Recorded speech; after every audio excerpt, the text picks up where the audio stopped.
საფრანგეთის კურორტ ევიან ლებენში დიდი შვიდეულის ლიდერების შეკრებაზე მნიშვნელოვანი დრო დაეთმო ხელოვნურ ინტელექტზე მსჯელობას.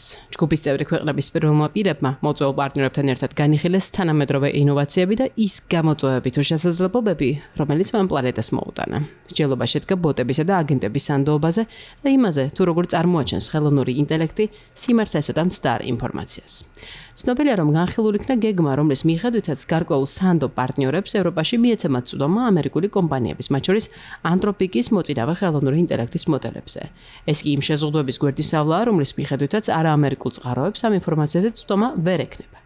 ჯერ არ დასახელებულა კონკრეტული ქვეყნები, რომლებიც ამ სქემაში განიხილებიან, რადგან პროცესი მოლაპარაკებების ეტაპზეა. ცნობილია მხოლოდ ის, რომ დაიგეგმა შეხვედრა კომპანიასა და ევროპულ კიბერუსაფრთხოების სააგენტო ENISA-ს შორის. ის უკვე ხვალ სან-ფრანცისკოში შედგება. ამას ევროკომისიაშიც ადასტურებენ. თავად გადაწყვეტილების მიმღები პირები უშუალოდ ხელოვნურ ინტელექტზე მომუშავე წამყვანი კომპანიების დამფუძნებლებს ესაუბრნენ. ასეთი იყვნენ OpenAI-ის დამფუძნებელი სემ ალტმანი, ისევე როგორც ანთროპიკისა და მეტას ხელმძღვანელები, დარიო ამოდეი და ალექსანდრ ვანგი. მათთან ინდივიდუალური შეხვედრა გამართა ფრანგულმა მხარემ, როგორც მასპინძელი ქვეყნის პრეზიდენტმა ემანუელ მაკრონმა ინოვაციურ გარღვევებზე და მათ რისკებსა თუ უპირატესობებზე მოწვეულ სტუმრებთან ცალკეულად იმსჯელა.